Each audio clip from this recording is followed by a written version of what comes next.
Okay, I'd like to call the Planning Works meeting to order, please.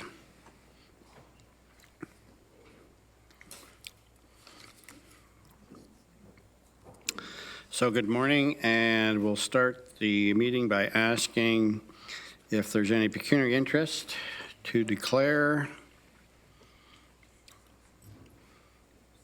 Okay, we do have one delegation that registered yesterday to speak on an item that's not on the agenda. It has to do with the River Road Extension Project. Mr. Tang, Isaac Tang. Mr. Tang, you're here? Yes. Thank you. You can explain your situation. It's not on the agenda, Mr. Tang, but we'll listen to your delegation and possibly give some direction if needed after your presentation. So welcome. Thank you very much, Mr. Chair, and thank you, members of the committee, for your time. We do recognize that the matter is not on the agenda, but given the timing on which the meetings are occurring, the next one being in August, we thought it would be incredibly important to have this discussion. I don't know if you folks have the letter I sent yesterday in front of you, if you had a chance to read it. I'm familiar with the issue, having met with the developer, but I don't believe everybody else has. Is that letter available? Was it sent electronically? I don't remember. Is it? I also have hard copies if you folks would like them now. I'm happy to speak to it. Okay, apparently we have it electronically, so, okay. Thank you very much. So just by way of background, my name is Isaac Tang. I'm a partner at Borden Ladner Gervais. I specialize in municipal and planning law and expropriation law. The matter that my client is most interested in deals with phase one of the River Road extension from Manitou Drive to Wabanaki Drive. I understand that committee and council dealt with this issue back in April, so I thank you for your time again today to discuss this issue.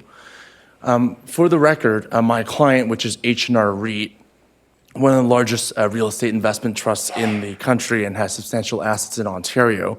And we're not opposed to the expropriation principle, but we wish to raise a substantial concern regarding the works associated with the expropriation, and in particular, the new center median that's being proposed along Goodrich Drive. So in the city of Kitchener, our client owns lands in the block bounded by Wilson Avenue to the west, it'd be Goodrich Drive to the south, Wabanaki Drive to the east, and circled by the rail tracks to the north and to the east. It's just south of Fairview. And in attachment 1 to the letter I sent yesterday, you can see the location of the site. It's a fairly substantial parcel. My client owns 35 acres of the 57 acres of land that's bounded by these roads and the blocks. The only frontage and access to the 35 acres is through Goodrich Drive. There's no other option, mainly because the rail line is on the north and on the east sector, and there are 4 existing access points off of Goodrich. So any redevelopment of our site would hinge on access to and from Goodrich Drive. There is no other option. In our perspective, the redevelopment of this site is inevitable. We acquired the site 190 Goodrich in June of 2018, and we've been in discussions with the other landowner, Star Legacy Inc., regarding the intervening parcel. And the attempt here is to comprehensively develop this traditionally industrial block. And if you take a look at the site, if you're familiar with it, it's currently underutilized in its current form. It's only improved with one large building that's being tenanted right now on a short-term lease. And it's essentially used for truck docking, parking of trucks on some of the Goodrich properties. The as-of-right zoning, it's M4. It allows a whole host of industrial and employment uses, some of which include biotech establishment and laboratory, manufacturing, office, and warehousing. So there's a large number of permissions granted as of right to my client. And as you know, we can make applications for conversion, especially under the new growth plan. It's not in a provincially significant employment zone. And it's close to, for example, the Hidden Valley Master Plan right to the east. It's close to the Fairview LRT. It's within 800 meters. And so there's a lot of provincial policies which encourage intensification of the site. Now, the formal expropriation of my client's properties, mainly the frontage, was registered through a plan of expropriation on May 30th by the region. The compensation for the market value, it would be substantial because 10,000 square feet is being taken. But the more important issue, and the reason why I'm here before you today, is the issue of injurious affection. So it's what we refer to as an IA claim under the Expropriations Act. And injurious affection refers to essentially a reduction of market value that's being caused to the remainder of the lands as a result of the acquisition of land or the construction of works. So the construction of works would in this case include the new center median that's being proposed all along Goodrich. Again, the IA claim is important because Goodrich Drive, as I mentioned before, is the only access point for the entire block in the entire 57 acres. There are 4 unrestricted accesses as of date today, and the market value of these lands would be affected by restricting access. So if there's one thing that you can take away from my deputation, it is this. The issue of whether the proposed works, so that includes the expansion of Goodrich and the 2 roundabouts, can adequately service the site from a transportation perspective is completely irrelevant as to whether restricting access will result in a diminution in market value to which the region would be held responsible by law. The Expropriations Act requires that the scheme, that includes the roundabouts and the road, to be screened out when determining market value. So the question that the Local Planning Appeal Tribunal will be dealt with when assessing compensation is not whether or not the site can safely function, if there's a right-in, right-out access. It's not whether or not the 2 roundabouts can service the current conditions and future conditions. The question is whether removing 4 existing access points and replacing it with a whole center median will result in a drop in market value to the lands. So my firm, BLG, we represent landowners and authorities on both sides regularly in both expropriation and land development. And we suggest to council and the committee that there will be a substantial IA claim. We cannot point to development of a block of this size, 57 acres, where all access points in the future after expropriation will only be serviced by right in, right out.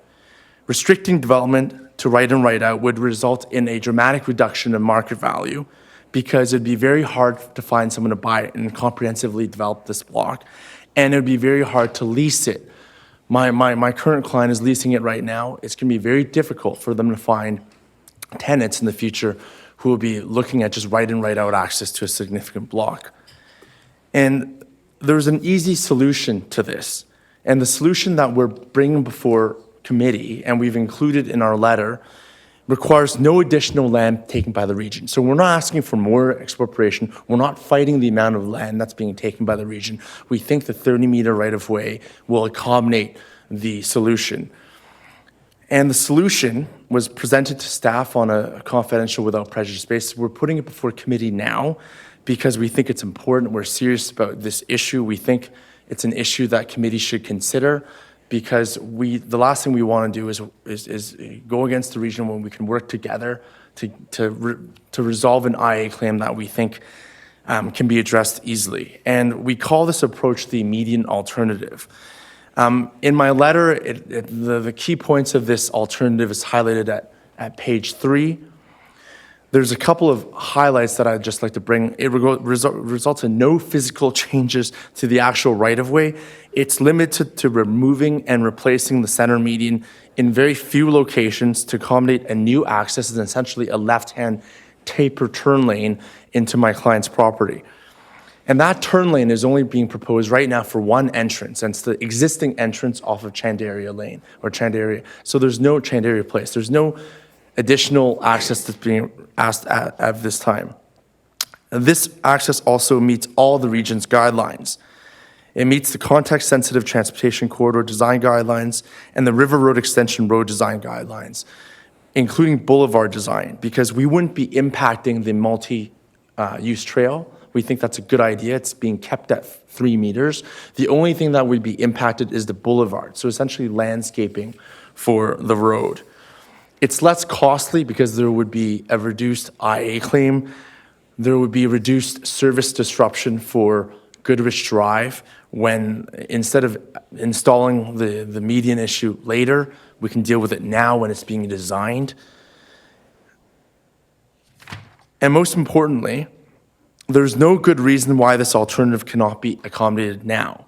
None of the documents that our consultants, we've retained a planning consultant, a transportation consultant, have read regarding the environmental assessment supporting the River Road extension states that a continuous median is necessary for safety. This is not Ira Needles. I understand that staff in the region are well aware of that situation, and I know there's a concern from staff that we don't want to duplicate another situation where there are access points, people can turn left and out, and there may be accidents.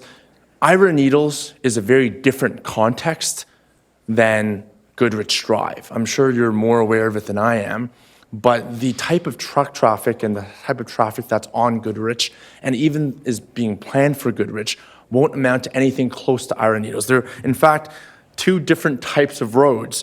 Ira Needles and Franklin Street, they're called community connectors, whereas Goodrich Drive is proposed to be a neighborhood connector. So even the access points and what's being designated by the region now is different.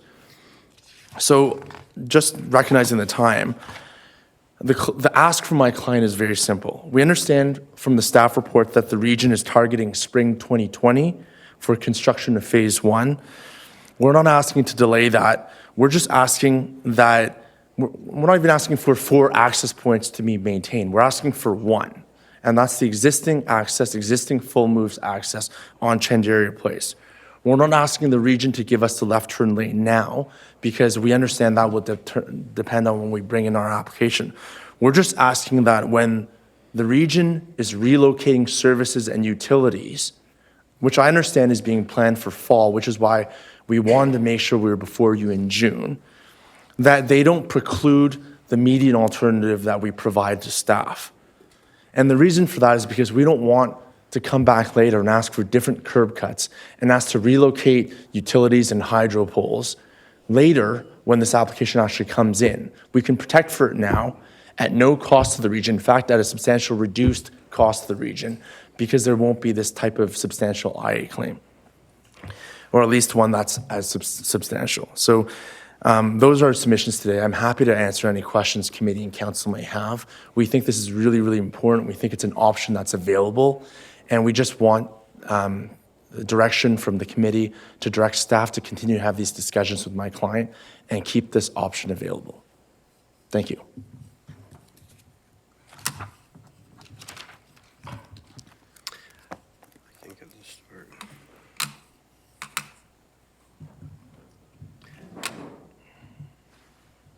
Okay, thank you, Mr. Tang. Councillor Lawrence. Did you forget to bring the left-handed mouse this morning? Yeah, no, the right-handed one doesn't work. Thank you, Mr. Chair. Mr. Tang, we got notice that you were coming today. I haven't seen any reports. I came in a few minutes late because of the construction. I don't even know who your client is. I don't have any drawings. I have nothing. I haven't seen your letter you talked about. I don't think any of us have. And I haven't seen a staff report. Is that coming forward in the future? Or? No, this is not on the agenda. This is... No, I know, but... it's fine to hear you present this stuff, but we haven't seen anything. I don't. Well, the ideal now is that we would give staff, potentially give staff direction to do a report, to do whatever in response to the delegation. Well, I'd be interested to have your comments in writing and some kind of. Well, there is a letter now. Well, Mr. Chair, that's what I'm saying. I haven't seen that. Has anybody else seen it? The only note I got was that he was getting 10 minutes. Yeah. Okay, any other questions? Mr. Tang or Chair Redmond? I guess I would just like to hear from staff how timely this request is and if they will be able to come back with a comprehensive Well, thanks for backing me up. reaction to this.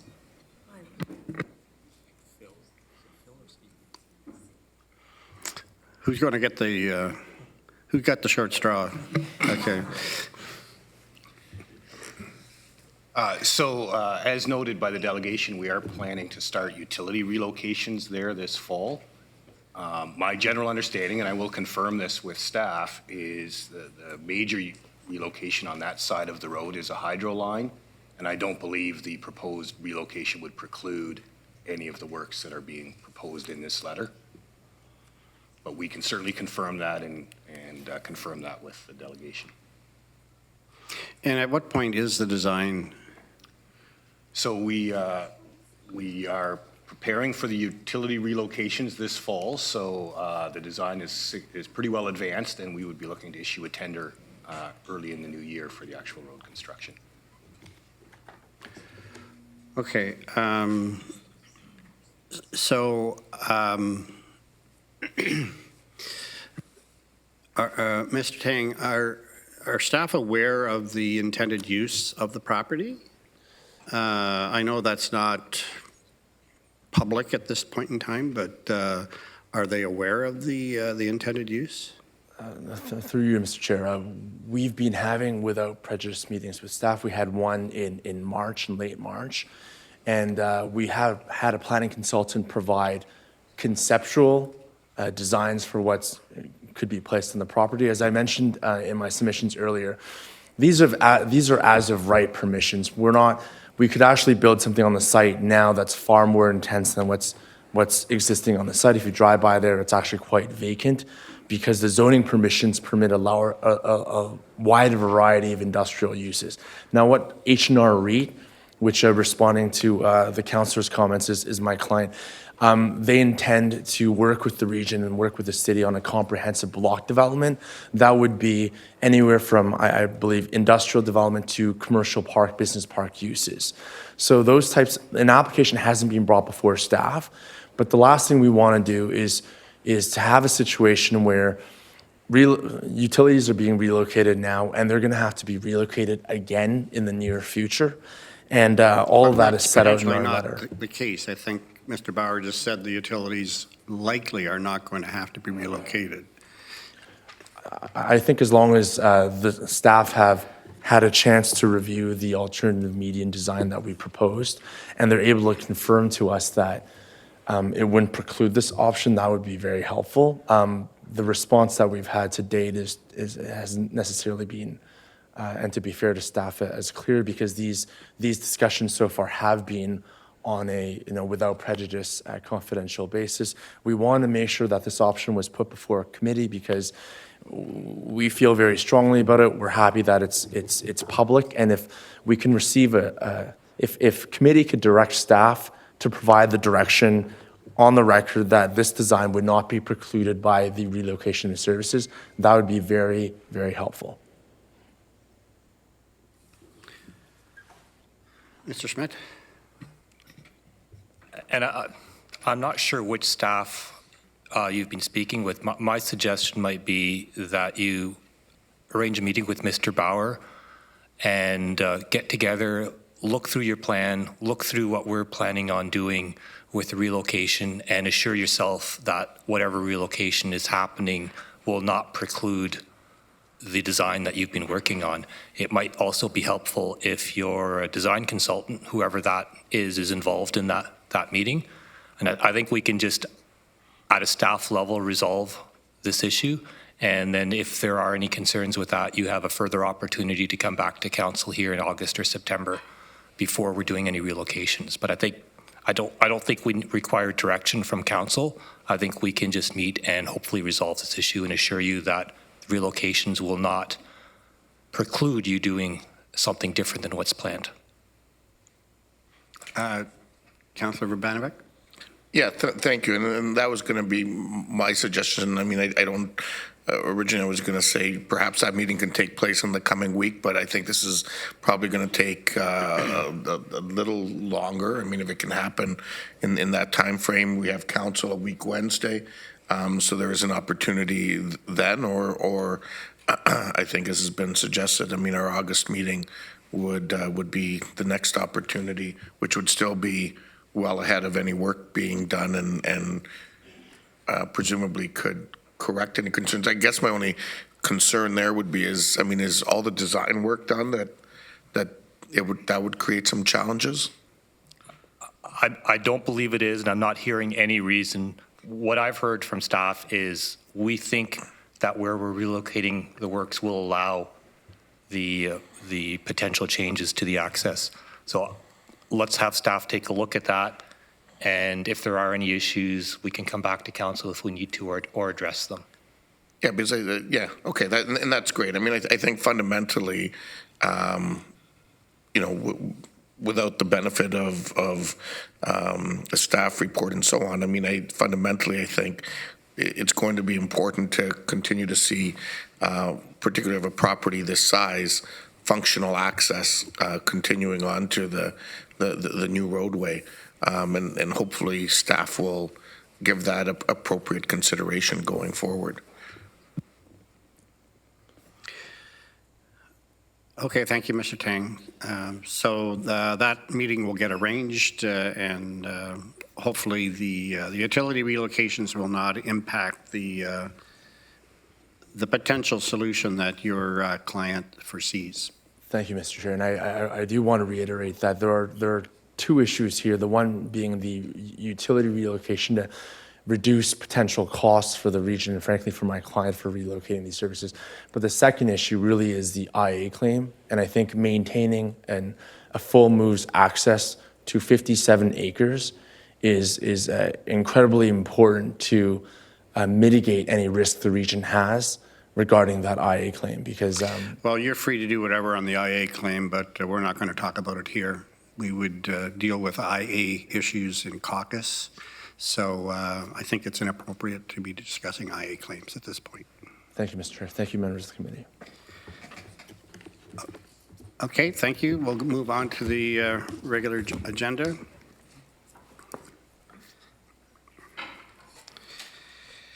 The consent agenda for your consideration. There are a number of items there. Is there anything that anybody wishes to discuss separately? If not, I'll entertain a motion to accept Councillor Armstrong, Councillor Kiefer, all in favor. The regular agenda, we only have a presentation on one or two items. So the first item is the Investing in Canada Infrastructure Program. This is an update. No decision to be made, just to update the list of items that are being considered for that particular program. Any questions in regards to this particular report? Seeing none, the next is the update to corporate asset management policy. This is to bring our policy into provincial compliance. So there are some modifications to it, page 80, or rather 98. Any questions in regards to the asset management policy? Seeing none, a motion to Councillor Foxton, Councillor Clark, all in favor? That's carried.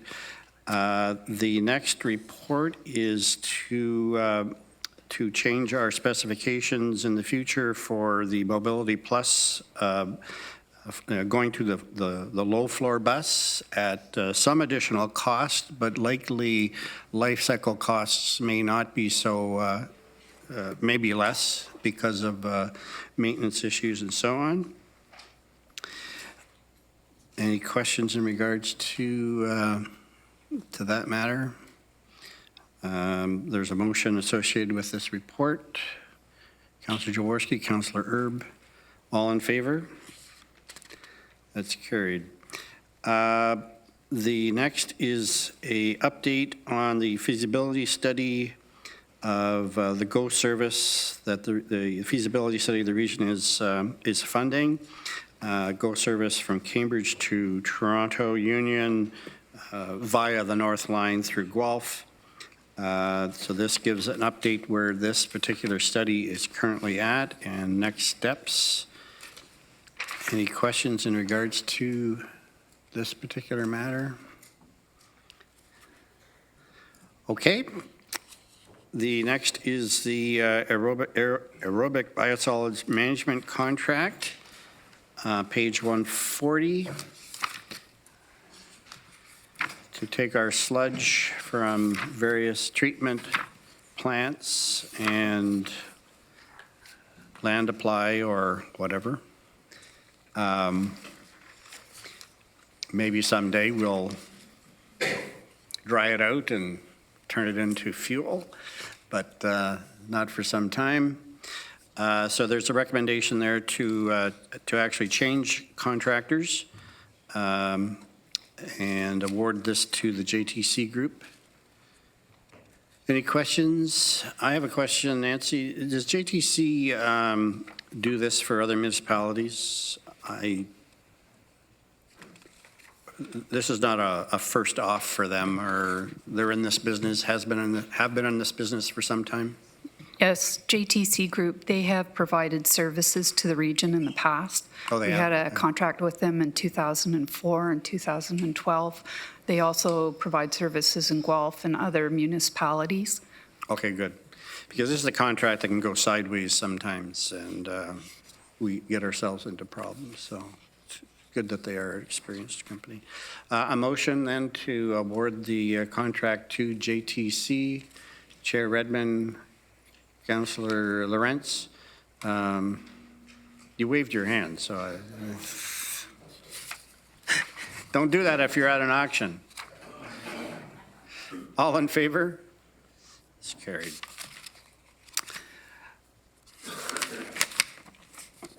On to the information on the Blue Box program update. Again, no presentation.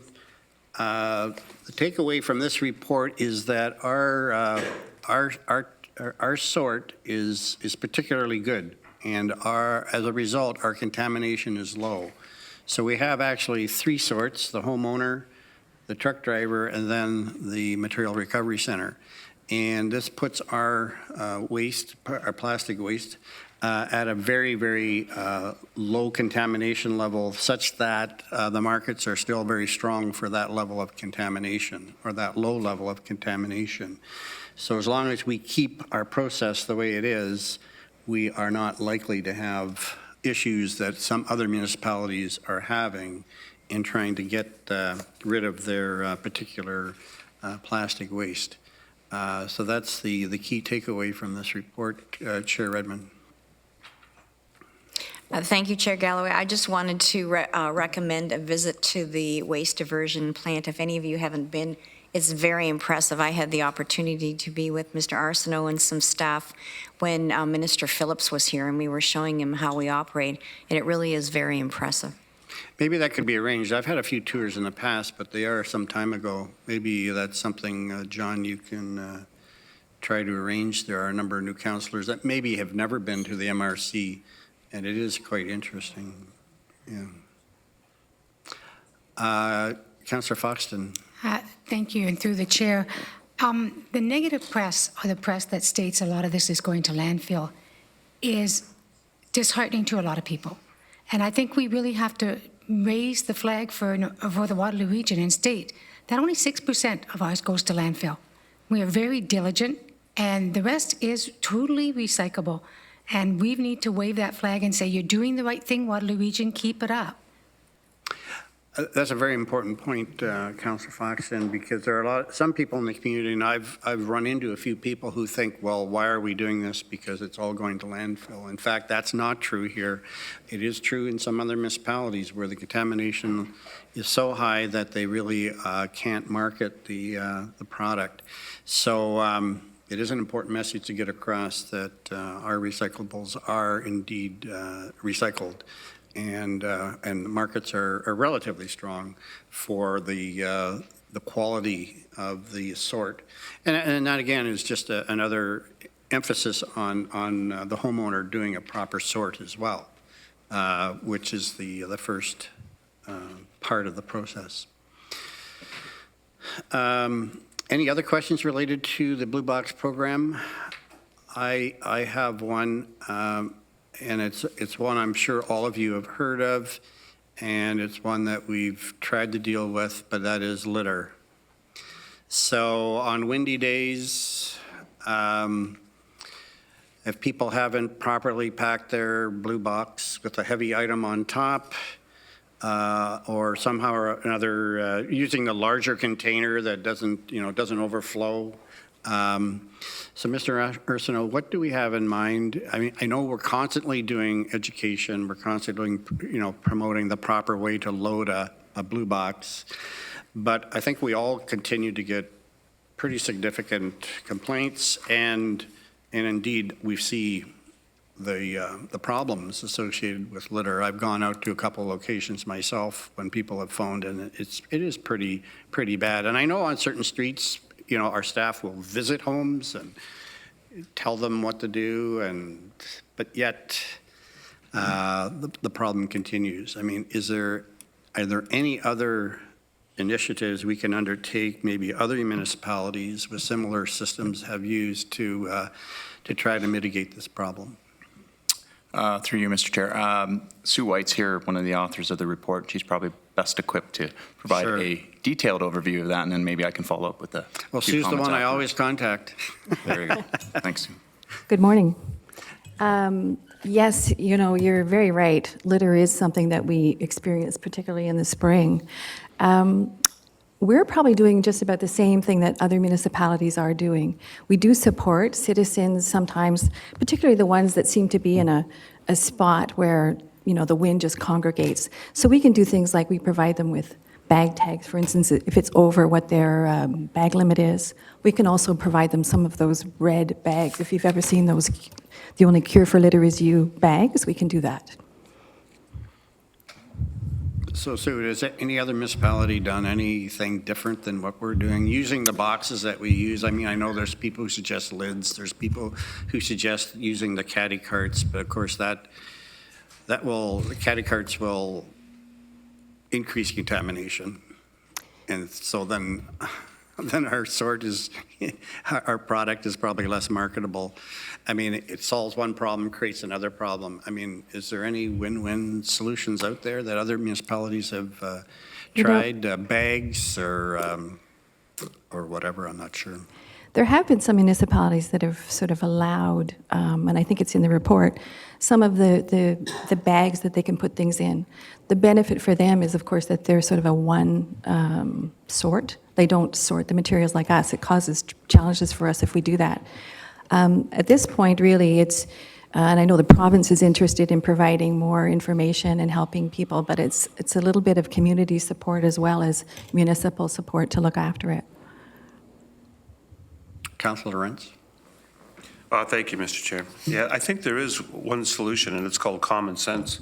I mean, people just have to figure if it's windy, they have to package differently, or they don't put it out till 7 o'clock in the morning. I mean, we never used to have this problem. It seems that everybody's just kind of taking it for granted and just loads everything up and throws it out on the curb.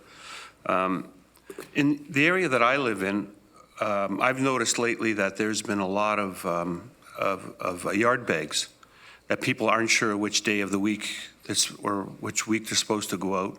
And they sit there for 2 weeks, and then the driver comes along, grabs a bag, it's soaking wet, the bottom falls out, he puts a tag on it and moves on. And I'm wondering what kind of proactive enforcement we have from the region's point of view, and do we work with the other municipalities? Because no one should have yard bags sitting out on a residential street for 2 weeks without somebody going up to them and saying, you can't do this. I mean, I think the bylaw says they're out like 7 o'clock the night before and nothing left the next day. And how is it possible that they can sit there for 2 weeks? So do we need to work closer with the municipalities, or do we need to step up our game? What do we need to do? I'm going to John here. So certainly what we could do, and we do have some inspectors. We have 4 inspectors that cover the region. We can have them proactively go on and knock on people's doors to say that they need to bring them in. That's probably the best solution. As well, sometimes the contractor can sticker the bags and say you have it out on the wrong week. Now, having said that, sometimes people ignore that message and still leave it out, which then does require either our bylaw or our inspectors to sort of knock on that door and suggest that they take it off the curb and bring it back in when it's the right week. Well, from my experience, I haven't seen any of that. So I don't think we can carry on the way we are. I think we need to have someone look at it and do it a little differently. We can do that. You know, and I don't think it's the responsibility of neighbors to call in and complain on other neighbors. I think, you know, if someone's grass is beyond the bylaw, a bylaw usually shows up and gives them a letter, except for maybe some of the city parks. But those kinds of things, people notice it and the enforcement goes out. But when it comes to yard waste, and I've noticed it a number of times over the last week where you know, people have 6 or 7 bags of yard waste after a rainstorm sitting there. And I know as soon as the driver goes to pick it up, it's just going to break and they won't take it. They'll tag it and leave it there. And I think one of the other issues is that a lot of houses now are duplex, so they're owned by someone else and tenants live there and they don't really understand what they need to do. They just look at what everybody else is doing on the street and put their stuff out there. If it doesn't work, they just leave it. So I don't know how closely we work with municipal enforcement at the lower tier, but I think we need to discuss that more with them.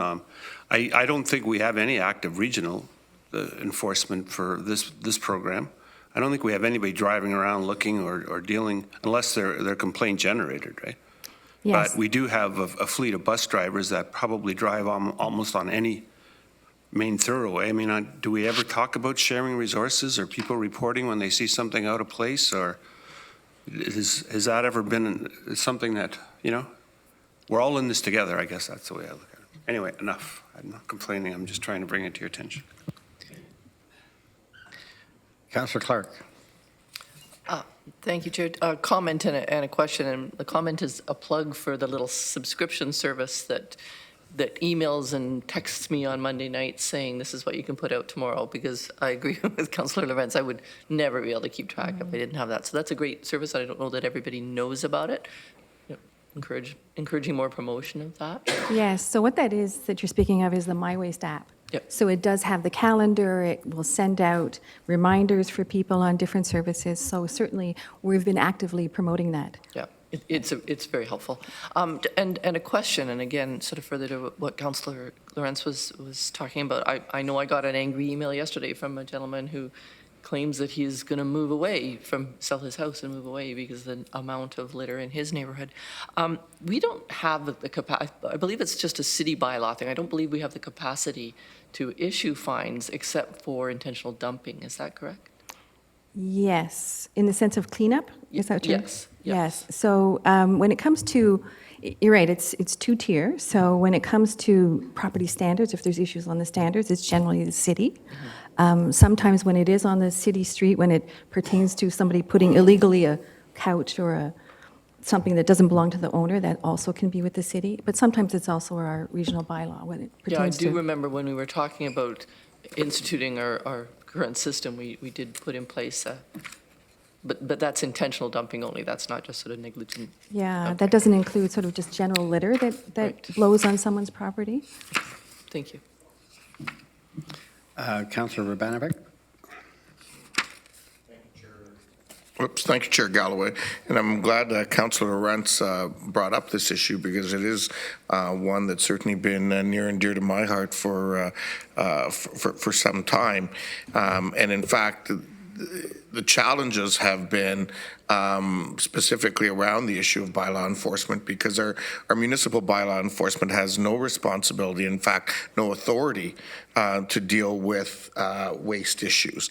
And in fact, this has been something that in terms of the central area of the city, where we have daily pickup, where we've actually tried to get enforcement and haven't been able to in the past, or even have it delegated to us, and there hasn't been a willingness to delegate it to the municipality from regional staff. So it is something that we would welcome the opportunity to have a conversation on, because as you know, we do have a fairly comprehensive, virtually 24/7 bylaw enforcement division. and it would help us deal with some of those other areas that right now, I mean, one of our ongoing challenges is, and we've developed a workaround it with partnering with the working center, is garbage that gets put out 2, 3, 4, 5 in the afternoon the day before. And sits there until the next morning. And so we have, developed a process where the working center now actually has a walking route up and down King Street collecting things, so that if they are getting put out, they get removed. But I think the real answer, quite frankly, is holding people accountable for putting the garbage out at the appropriate time. And so I think, we would certainly welcome those conversations. Councillor Foxton? Thank you, and through the, I also really like the Facebook and tweets you do. And for the blowing around of stuff, we talked this morning about that we put our newspapers in a bag and it sits on top of our plastics, so the plastics don't blow around. I take my individual plastics and shove it in another bag, tie the end up and sit it underneath the newspapers. Little tricks like that people can follow. In regards to the yard waste, yesterday I was ripping out stuff and my husband said, it doesn't come for 2 more weeks. And we have to be sort of understanding. There's been a lot of rain this year, an exceptional amount of rain. And I think that's been part of the problem. I just said to my husband, I'll put it in a plastic bag until the garbage comes and then I'll put it back in the brown bag.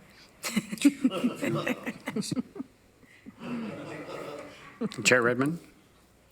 Thank you, Chair Galloway. Councillor Foxton has sort of touched on something that I was going to ask, and it's going back to Councillor Clark's comment. Your waste, it's an app that I uploaded, and it reminds me. What are we doing to actively push that kind of information out? Because I don't think people, sometimes it's convenience, but generally speaking, they will follow the rules if they know them, the vast majority of people. Are we being proactive in that? We certainly include information on the My Waste app in EnviroNews and almost all of the things we do, as well as with the calendar. But I know there's some things on the buses, those types of things, but we can certainly step that up. There's also a potential of going to a different app that we are looking at that has some other features to it. So we're intending, if we move forward with that, to really have quite a large campaign to advise people of that. So not in a spirit of humiliating people, but how many of us have your waste on their device? Oh, it's pretty good. Thanks. Why would you have that? I have it on the fridge. I have the calendar on the fridge.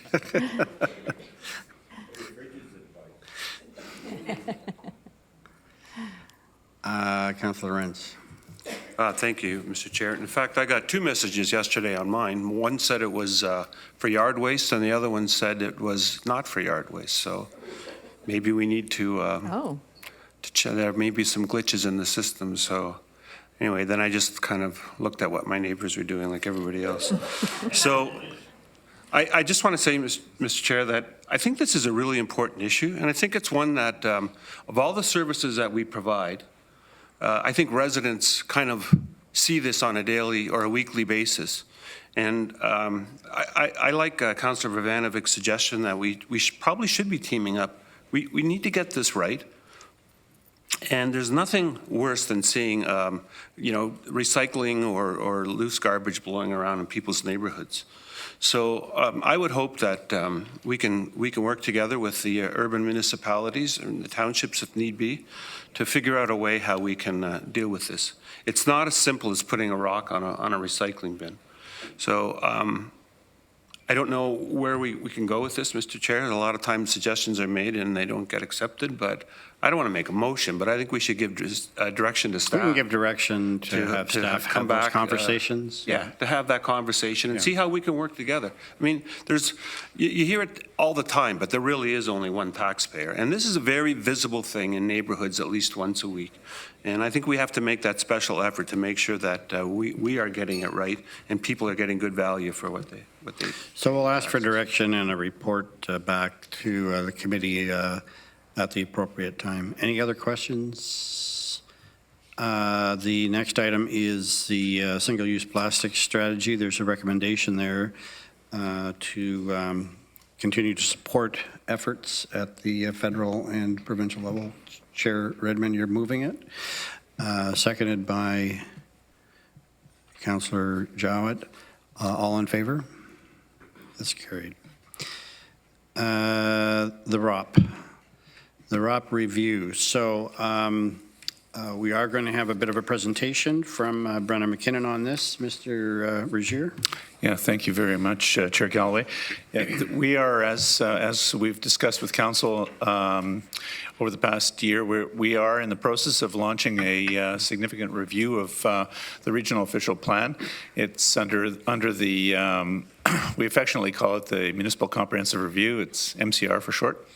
We remain committed as a region to the fundamental goals and objectives of the regional official plan, but the region has continued to grow and our economy continues to evolve and provincial policies continue to change. So we are mandated to do a periodic review of the official plan and update our policies and standards and allocations as a result of that process. This is a significant body of work which our planning team is and many stakeholders are dedicated to now. So we thought it was important to give Council a brief update about the process and also to request participation by 3 Council members in the steering committee for this project. So Brenna's going to be giving us a presentation on the work plan. Yes. Good morning, Brenna. Good morning. Thank you very much, Rod, and good morning, Chair Galloway and members of the Planning Works Committee. Today I'm going to provide you, as Rod said, a brief overview of the ROP review project, including the scope and phasing of the project, as well as some of the consultation and community engagement plans we have.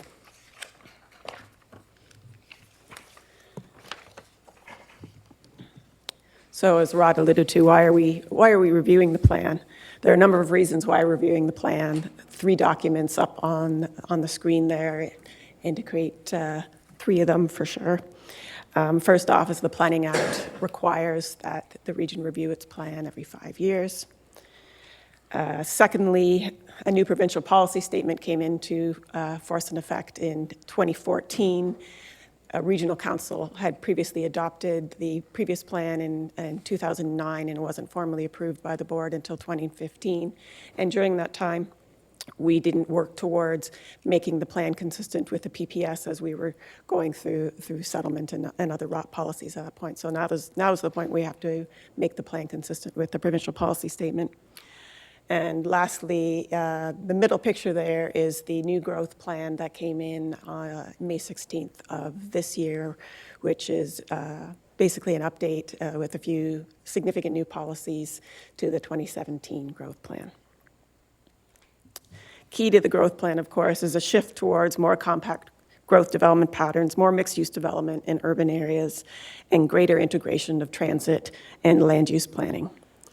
The growth plan of 2019, as well as the previous one of 2017, forecasts that the region will grow to 835 residents and 404,000 jobs by the year 2041.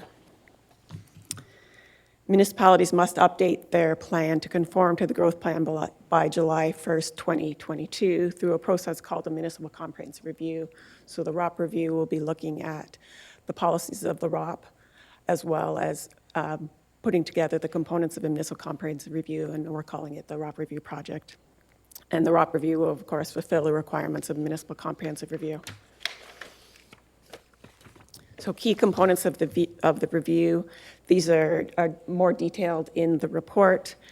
We will be assessing land needs, so again, going through a land budgeting process. To 2041, the province introduced new methodology, standardized methodology which we will be using.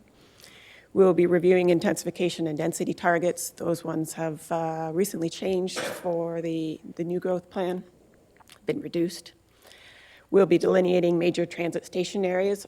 A lot of this work has been done in the City of Waterloo and the City of Kitchener already, so we'll be using that work and incorporating it into our work. We'll be allocating forecasted growth, which is similar to what we did throughout the last growth plan as well, instead of 2031 targets, we'll be looking at the forecasted growth to 2041. Agricultural and natural heritage. The province introduced mapping, provincial heritage mapping and agricultural system mapping in 2017 under the old growth plan, and it has been carried forward through to the new growth plan, and we'll be updating our regional plan mapping to reflect the new mapping the province did. The new growth plan also states that the region and upper-tier municipalities will be looking at employment lands, so we'll be designating employment lands, looking at employment density targets, and considering employment conversions throughout this process. And we'll be working very closely with the area municipalities on this part of the project because currently they have the land inventory and the land supply and have been working on trends and other growth status for that part of the report. And we'll finally be identifying strategic growth areas. So once we get through the above noted strategies as well as the land budget, we have hired a consultant Dillon Consulting to work on this part of the project, and we will be putting together the areas where we believe growth can and should occur. So in terms of the scope and phasing of the project, we're well underway into phase one. We've done a lot of background work. Dillon has worked very hard over the last few months, pulling together inventories, designations, trends, and putting together the first report, which we expect to see this week, is the urban structure report. Phase two includes the technical analysis of all those reports that I identified in the previous slide, as well as other background work. So that includes, again, an intensification strategy, an employment strategy, a designated greenfield density analysis, so the areas out in the greenfield areas that are yet uncommitted, as well as the land needs assessment. This phase will also bring to the public the review and refinement of the provincial agricultural system and the natural heritage system. Phase three will include the analysis and evaluation of the growth scenarios, which will lead us to a preferred growth scenario, the allocations of population and employment growth, and the allocation of density and intensification targets to the area's municipalities. And we expect that to take quite a significant amount of time. This phase will also include the consideration of and evaluation of any proposed employment land conversions, and we've heard previously from the delegation that that's something that they are looking at. And policy work related to the natural heritage system, agriculture, and climate change. So there's policies in the regional official plan that are very strong when it comes to natural heritage and agricultural, and we want to carry those forward, and as well as a climate change component. Phase four, the final phase, will include the finalization of strategies and the preparation of documentation in order to put together a regional official plan amendment for Council's consideration late next fall. When it comes to consultation and engagement, we are looking at a number of teams as well as public engagement strategies. The first one, and this is in no particular order, putting together a technical team, so that's made up of regional staff. The directors have been informed previously of the need for involvement of their staff, and will be meeting fairly shortly. An area municipal working group, we had one of these last time we were doing the new ROP. We met with them last week. We've got a very good group to work with, and I'm looking forward to continuing that. A stakeholder committee, so similar to the Transportation Master Plan Moving Forward project, we're looking to put together a stakeholder committee made up of public members, stakeholders. Michelle, you wanna? Okay, it's all right. And we're going to get that initiated throughout the summer and have that first meeting come fall. Part of the recommendations today are to look to establish a steering committee made up of councillors as well as directors. And finally, I was going to speak briefly to the Statutory Planning Act requirements. The second recommendation on the report is or one of the recommendations, there's only two, is to look to hold a public meeting, which is mandatory in the Planning Act, to solicit opinions from the public and others on revisions that are needed to the ROP. So we're working with clerks and looking to hold that meeting September 18th. The integrated nature of the review requires a lot of collaboration with a number of groups. As I said, the technical team will be comprised of regional staff as well as the GRCA, other agencies, the school boards. We'll have the stakeholder committee and an area municipal working group. During each phase of the ROP review, which is 1, 2, 3, and 4, public consultation will be undertaken using a wide variety of engagement tools. And we have Dylan preparing a consultation and engagement plan, which includes social media platforms, videos, websites, Facebook pages, similar to what we've been seeing for a lot of projects throughout the region.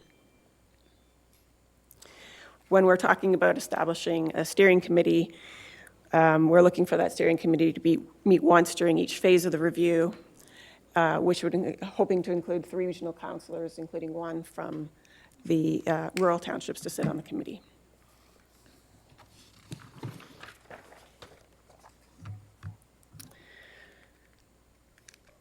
And finally, I just want to get back to the recommendations of the report. Just to make it clear that we are looking to establish a steering committee as described in the report and to appoint 3 regional councillors to the steering committee. Secondly, that the region authorize the holding of a special meeting of council related to the regional official plan review in accordance with the requirements of the Planning Act on September 18th, 2019, to identify any revisions of the regional official plan outside of what we've already outlined in the report. I'm happy to take any questions. Okay, thanks very much, Brenna. Are there any questions to Brenna in regards to the recommendations or the proposal? We are going to be looking for 3 councillors. I believe I will be volunteering. I believe Councillor Nowak, you wish to as well. I would, yes. Okay. Yep. Councillor Harris. Yeah, I would like to volunteer for the steering committee. Okay. So that's your 3, Tom? I'd like to put my name forward. We can have 4. Okay, so there's 4. Thank you very Okay, much. thanks for that. Any no other questions to Brenna? Okay, so this is a very important process, of course. It will take some time. This will not be as fulsome a review, thank heavens, than we've had recently. That's not to say there won't be challenges at the end of the day. We hope for none, but typically will be some, which will have to be adjudicated.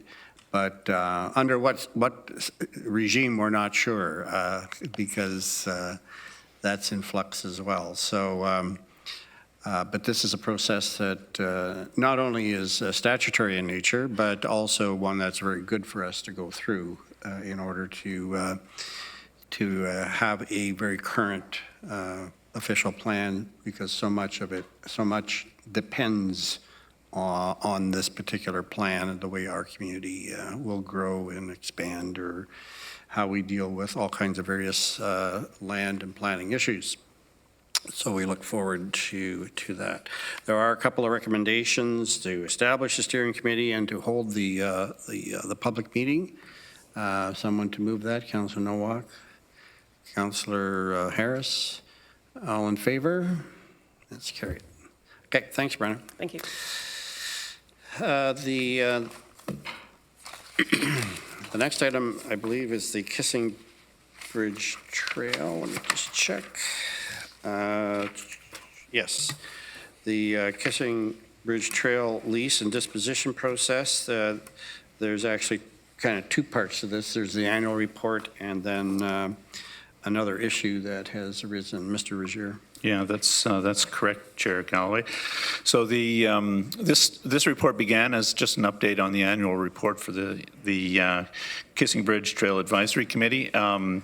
But the committee became aware of the potential for the Trailway to be sold by the province recently, and the CAOs for the region and the other counties and regions in the along the Trailway have met to discuss the issue, and the Trailway Committee is also quite concerned about the matter. So we have a recommendation here that was introduced in order to encourage the province not to proceed with that process, and if it does, to give priority to the associations that manage the trail on our behalf right now. Chair Redmond. Thank you, Chair Galloway. I'd be happy to move this, and just to say that from time to time, different levels of government look at assets as a quick and easy way of divesting themselves of something that may have low maintenance cost or not bring as much money as they want. And I think to break up this system would be a real travesty, because it's not something we could ever reassemble without a vast expense. And chances are that it would be abutting landowners that would piecemeal buy a little here, a little there. So I think this assemblage is very valuable, very much worth retaining, and I commend the committee for bringing this forward. Okay, moved by Chair Redmond, seconded by Councillor McGarry. Before I call for the question, I don't know if Mr. Murray can comment on what options, if any, the CAOs looked at. Certainly we don't want this trail sold off to abutting landowners who would then, of course, put it into agriculture, typically, and cut off the public access. But is municipal ownership an option? Like, not that we would buy it for $1. So the CAOs talked about a variety of options. I would say municipal ownership was at the bottom of that list. Kind of only as a last resort. There's a whole bunch of issues related to that. So probably the preferred option is there's currently lease agreements with different organizations. So the region has a lease agreement for, I believe, the Kissing Bridge Trailway portion. There's other municipal lease agreements, and then there's lease agreements with not-for-profit organizations. So I think the one option is those current lease agreements continue and probably have a longer term, like a significantly longer term, which provides greater certainty. So that would be one. The Guelph to Godrich Rail Trail, Inc., a not-for-profit corporation, would be another scenario where they would assume ownership of the whole corridor and kind of steward it. So those are probably the preferred options at this point. Okay, no other questions, all in favor? And that's carried. The last item then is the, in addition to the Cambridge Transit Supportive Strategy for the Transportation Demand Management Coordinator position. Any questions on that? Seeing none. Motion. Councillor Kiefer, Councillor Jowett, all in favor? It's carried. Any other matters to bring to the committee? Councillor Lawrence. Thank you, Mr. Chair. Just very briefly, our last council meeting, we approved a contractor for snow removal in the city of Kitchener, and he contacted me right after the meeting and assured me that they're going to do a great job. So I was quite pleased with that. But I'm wondering if we could get an update for council on where we're at with grass cutting on regional right-of-ways with the contractor there. I have had some comments and a few complaints from people, and with my own eyes, I've noticed that it's probably not going as well as we had hoped.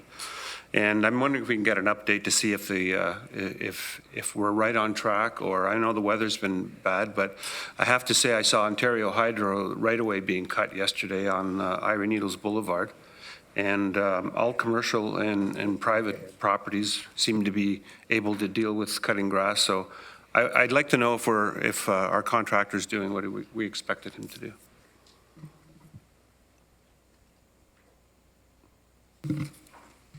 Okay? Yep. Agreed. Any other matters? One other matter I wanted to mention, I was told that there's a special event Friday morning. Is that true? So you've been giving your parking passes and you get your credentials and your seating arrangements for Friday. So we look forward to Friday. What's that? What season was that? It's when we start, it's spring. When we end, it's summer. So as long as that first train is out of the station by 11:54, I'll be happy. So any other matters to bring to the meeting? Motion to. I think it's just been suggested that we go into closed now. We are 50 minutes ahead. First time in the history of mankind that we've been ahead of schedule. So it's been suggested that we could go into closed session and then come back into ANF in and around 11 o'clock. We do have a delegation at the ANF meeting, so we can't really start it early. Although we could start other business on ANF early. But it seems like it would be a good use of time to go into closed now and get that out of the way. Motion to go into closed session. Councillor McGarry, Councillor Kiefer, all in favor? Carried.